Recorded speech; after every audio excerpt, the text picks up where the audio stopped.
Hey guys, it's Layla Shaver again, here on episode 3 of the 10 stupid things that your CCO is doing. So, one question I get a lot is regarding solicitors.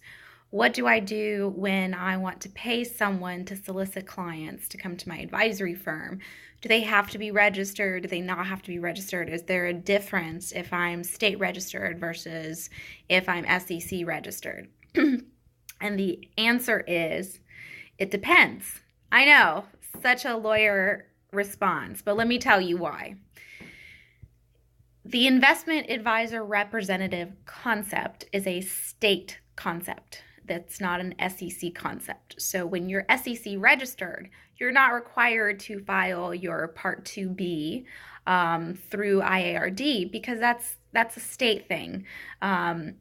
So when it comes to whether someone has to be registered as a solicitor, you have to look at state law and look at the definition of what investment advisor representative is in that state. And in many states, it encompasses someone who solicits and brings in clients to your firm, excuse me, in exchange for money. So you're paying someone to solicit clients and bring them into your advisory firm. That's a solicitor. So if that definition is included in the state definition of an investment advisor representative, regardless of whether or not you are SEC or state registered, then your solicitor would have to be registered. So, this could be the case if, say, I'm in the state of Georgia. So if I have a Georgia advisor and they have someone in a different state that's soliciting on their behalf, then we would have to look at the state laws to determine if the state that person is soliciting in requires that person to be registered. So it's really simple, it's easy to do, and for some reason it doesn't happen. Like, I routinely have clients come to me and say, hey, I've had this guy, and I'm like, great, is he registered? What do you mean? I'm like, what do you mean? What do I mean? Is he registered? Have you already started paying him? Has he already started bringing clients in? Are you disclosing this to your clients? Oh, no, I didn't know that I had to do that. Yeah, you gotta make sure that this person needs to be registered. And if they do, they need to be registered prior to them soliciting. And then, you have to tell these clients, this person is soliciting on my behalf. He receives compensation for bringing in clients. And you have to provide them the details of that arrangement. How much is this guy being paid? Does this guy or gal have any issues that the client should be aware of? Any sort of criminal issues, regulatory issues? Is there anything in their background that creates a conflict of interest? Are they associated with an affiliate of yours? Are they a relative? Come on, you have to make disclosures, and you have to let the client know so they know that they're coming into your advisory firm because someone you're paying has convinced them to do so. So really, really, really important, but super simple to execute, super simple to figure out.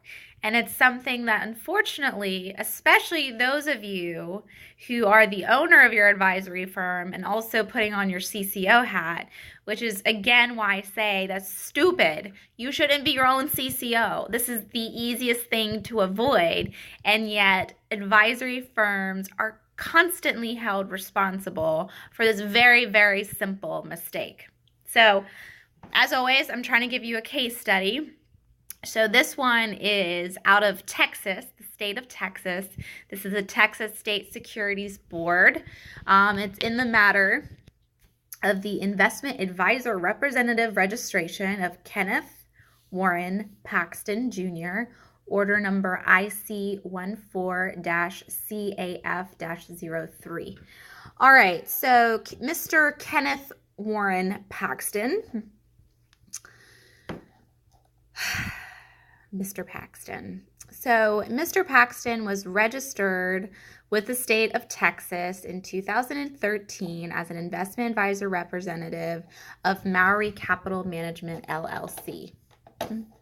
So MCM is located in Texas, and at various times they were state registered, then they were SEC registered, and then they went back to being a state registered investment advisory firm.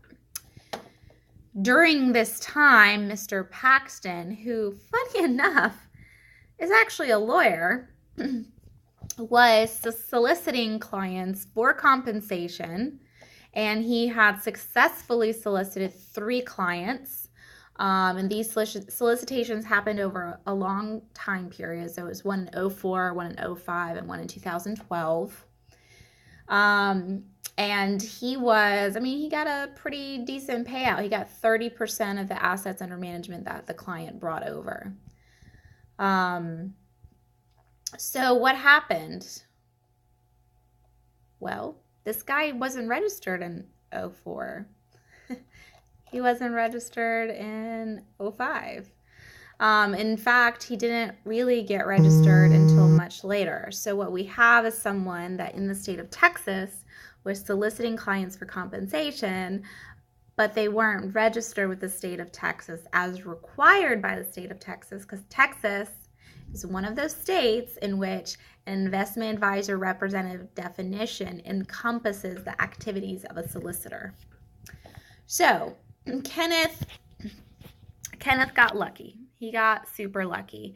He had to pay an administrative fine of $1,000, and he was asked to, going forward, comply with state regulations. Now this order came down May of 2014, so it was a few years ago. And it was a pretty light punishment. But then again, this was over a scope of 8 years and 3 clients. So the exposure was minimal as well. But if you have someone who's routinely bringing you several clients in every month or every year, and you are routinely compensating them, whatever that compensation structure may be, this being a very straightforward, minimal exposure kind of case where he still had to pay a $1,000 fine. And oh, by the way, this is now a disclosure on his Form U4, and it's publicly available to anyone who wants to go on the SEC's website and look him up. But something that would have been so easy to avoid. So again, these are easy concepts, and they're stupid things that cost you money and cost you to make these public disclosures, and you can avoid them super easily. And how? You get someone, who knows what the hell they're doing, and he can tell you, hey, dude, this is not the way you should do your business. You are jeopardizing your business. You're jeopardizing what you've built. And even something like this where it was a $1,000 fine, it's a small thing. And this kind of issue, you can rebut the presumption of materiality because the fine was so low in terms of making that information available on Form ADV and having to disclose that to clients. But if something like this ends up costing your firm $10,000, $20,000, $30,000 because you have multiple solicitors and multiple clients coming in and they've been paid a significant amount of money, then yeah, you're creating a huge issue. So stop being stupid.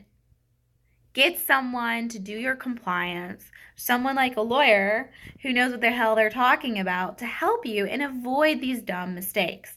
So call me, 770-462-2118. Email me, Leila, Leila, at myrialawyer.com, and let me help you.